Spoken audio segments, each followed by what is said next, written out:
Online sa hotline. Online sa hotline. Sir Wayne, Action John Diaz Inis, Action Radyo Bacolod. Good morning. Yes, may nga no. Good morning dyan. Kasi atong mga listeners no, nga nagatutok sa atong programa. Sir Wayne, siling ko, let's do away anay discussing chatsa. Kaya kung magchatsa lang kita kapuyon ta, magutuman pa kita, kaya wala man isayod as sa subong. No? Diri kita nayo kaya this one is a development if mapasargid into law ang Senate Bill 2534. Inisay nagadaso sa 100% na o 100 pesos nga increase sa daily minimum wage sa mga mamumugon sa pribado nga sektor nationwide. And ang update sa nidari, ara na kuno karon sa Senate plenary sa committee level. What's your stand, reaction sa sininga development, Sir Win?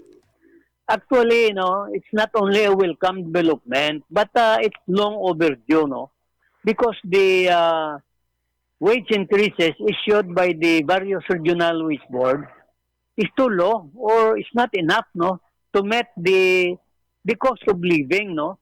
Like for example, there is a Region 6, pila ang ilang increase 30 pesos. Pero sa 2022, June 5, pagwa kami sa wage order, sa harap ako sa wage board, 55 ang increase. Ano ang rasyonal nga nagnubo, no? So I think it is proper, no, nga and in order nga dapat increasean sang 100 pesos per day. Sa totoo lang, ang 100 nga increase, that is not enough to restore the erosion of the workers' purchasing power, no? Kay suno sa Ibon Foundation, I think 1,100 plus no, per day ang kinanglan. Pero kung may 100 pesos na increase per day, that would be a coping up mechanism, no? There bilang economic relief na siya, no, for the workers who are reeling, no, from the high cost of living, despite the fact na nangnubo ang inflation.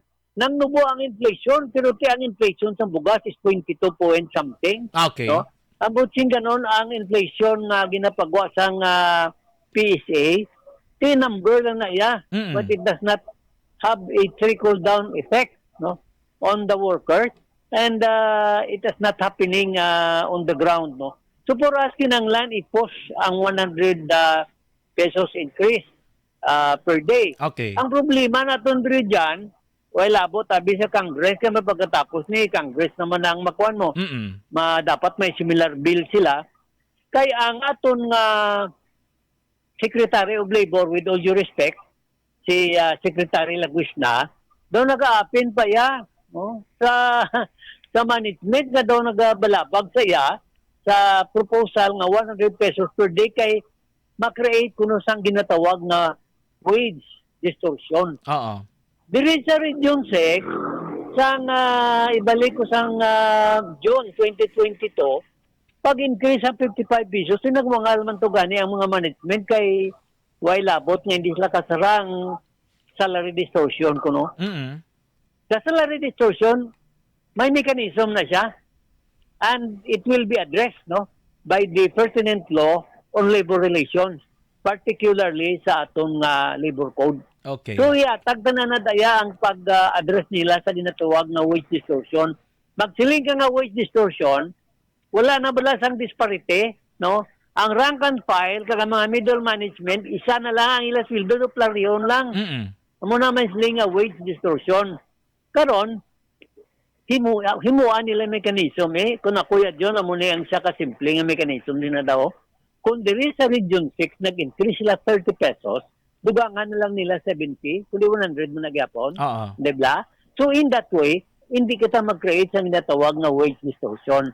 Bilang on top, no, rather, what has been increased in the previous regions, dugangan na lang nila na para nga automatic mangin 100 pesos per day ang increases, no? Pero Because, sir, for example, have, sir, no, on the case of the Senate bill, kaya ang Senate bill is saying, gid 100 pesos, gid. How do you see this one coming? Do you think nga they're doing this, ang Senado ginaubra ini to alleviate the poverty? Or do you think nga ginaubra ini ka Senado para nga mahatagid ang dugang kay nakita nila nga may problema gid sa purchasing power? Or do you think do amo ning panghampol sang Senado para masiguro bala nga mahatagan sang pagtamod ang mga mamumugon, sir? Common sense will tell us that the erosion of the workers' purchasing power has been going on for so many years. Hindi niya inigani ning 100, hindi nika cope up down sa restoration eh.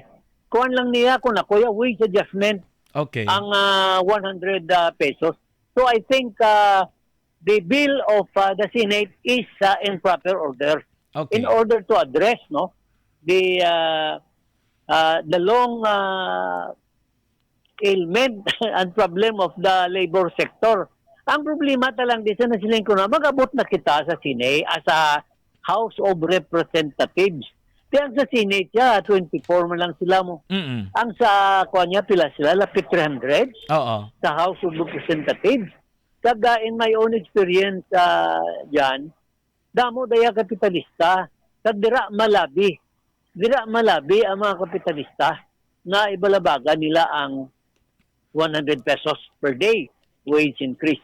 Pero So, sir, mas kung mayo- reasonable man lang siguro, na this is the problem with us eh. Nakita man naton and even you are explaining that the 100 pesos is actually not really reasonable. Kulang pa sa gani actually. Take on a lesser sense, reasonable man ang 100 pesos, why should they not support, di ba? Kay kalabanan sila nila na mga negosyante man. Hindi gani mapatunga na da ang mga association sa mga businessmen. No, kamanti, bisan gani, mga ayaw ko lang 20, 30 nga increase, 30 na sila kuno eh.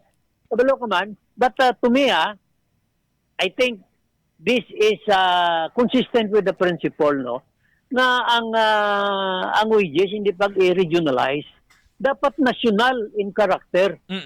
Kaya ang creation sa regional wage board, to me sa labor leader, is a anong tawag siya, divide and rule tactic. You have to regionalize the wages of the workers in order to erase the national character of the wage struggle. Teka nang lang ibalik siya. Dapat ibalik sa Kongreso ng national wage rather than regionalization of the wages. Kaya halos do time man lang diferensya sa plariho man lang ang cost of living sa aton nga nagkalain-lain na riyon dyan. Sir, you talk about Secretary Bienvenido Laguesma of Dole, and na-mention mo na bago lang nga do somehow he is not really against, kaya tigambal man sang hindi si against sa sining proposed measure, pero gusto niya namang present ng technical inputs nga makabulig ko na sa deliberation. Meaning, ang iya punto diri, he is saying nga basi may mga possible scenario nga makaapekto sa employment level kuno kag sa continued operations ng pila ka mga kompanya, particularly ang mga micro, small and medium enterprises nga kusariin mo nagko-comprise of majority of business enterprise nationwide. On your take, sir, sa paglantaw nyo bilang spectator or as a labor leader for so long, no, ining 100% on the current situation, subong makaapekto gid man iyan sa operations sa mga negosyo? Well, in a way, maka-apekto siya. Amo na gani, pasa man na nila gyapon sa konsumidor eh. Whatever increase, pasa man lang nila na gyapon ang increase sa cost of production, whatever, no? Pero ang punto ko dyan, dapat, with all due respect, again, sa kay Secretary Laguesma, dapat ang gobyerno neutral. Hindi kaya ang posisyon mo bala nga daw ito lang hindi kaluyag na matabo ini kay maapektuhan ang management. Well, good kung maapektuhan sila, natural ginaya. But do not take side. Yan, nako ang punto ko. Yes. A government, a Secretary of Labor, Department of Labor and Employment. No? Tama kung mag-take side, kalain na yung note sa workers, kaglain na ang note sa management eh. Karon yung management, masiling sila, may kakampi na sila tungod nga ang opinion sang isa ka mataas na opisyal sa gobyerno, labi na sa Department of Labor and Employment, daw nagakontra sa sining nga isyu. So dapat ang punto ko lang neutral lang si Secretary Laguesma. No, hindi give it to the legislator because it is their call, no, at this point in time. It's very nang somehow obvious that those mayara nga nagapabor possible in the future because ang pila ka mga factors posible nga maagi pa ni sa rough road gid nga dalan, Sir Wayne, no? But do you think so kung amo ni nga issue ang pag-istorya naton, dapat ang Senado they have to prioritize this one immediately rather than focusing their attention sa investigations ang Chacha kay gibang mga bagay, sir? That's correct. Unaon nila anay niyo ang wages kay importante nimo. It involves the economic day-to-day existence of the workers. Siguro kung tapuso nila ni, imbis mag-focus sila sa siguro mas gwapo pa sila tanawon sa mga mamumugo, no? So unaon nila na because it is a priority. The workers needs an economic relief at this point in time when the cost of living is skyrocketing. But the real value of the peso and the purchasing power of the workers are going down. Di paano mo na ma-reconcile dyan? Gapanaog ang real value sa peso, gapanaog ang real wage, pero ang mga basic commodities and other services nagatimbuok. So at the end, ang workers would be at the losing end. Sir, ano mga practical sense na nagino para maintindihan blas at matag palamati nga mas klaro gid. Kung magdugang kita 100 pesos sa sweldo sang mga mamugon, ano nga mga practical nga makita naton nga pamaagi nga maka-improve sa way of life kag makabenepisyo diri? Ano pagpamamakalo nila makadugang? Ano gid ang very specific, sir, nga makita naton possibly if madayon gid ini? Siyempre, with the increase of their income, there would be increase also in domestic spending. Balikan naton si Sir Winnie Sancho, gusto ta lang no nga mahat at hagib la kaayo nga mapakita gid sa pumuloy anong posible nga matabo, anong mga senaryo. Kung may 100 pesos, bala ang pagbakal naton sa bugas kay tag 1 ka kilo sa kada adlaw, mangin na posible na tag 2 ka kilo. So, yan. Yes, Sir Win. Oh. Anong practical gid nga makita naton nga example the effect of this one? Amo na nga wages no is the most practical point that must be increased. Kaya kung ma-increase mo na siya, kung di ma-increase, ining mga increase sa sweldo, diri man ni gaston sang workers mo. So may ginatawag kitang domestic spending.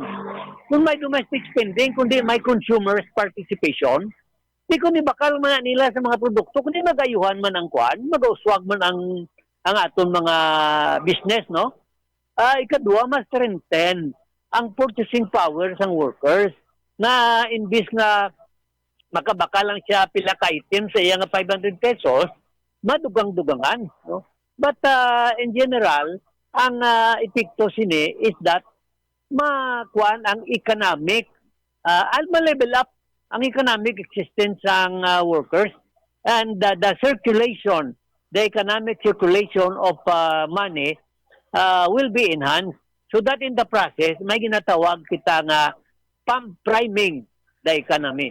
Ang pag-increase ang 100 pesos will pump prime the economy. That would benefit the workers and at the same time would benefit also business and management.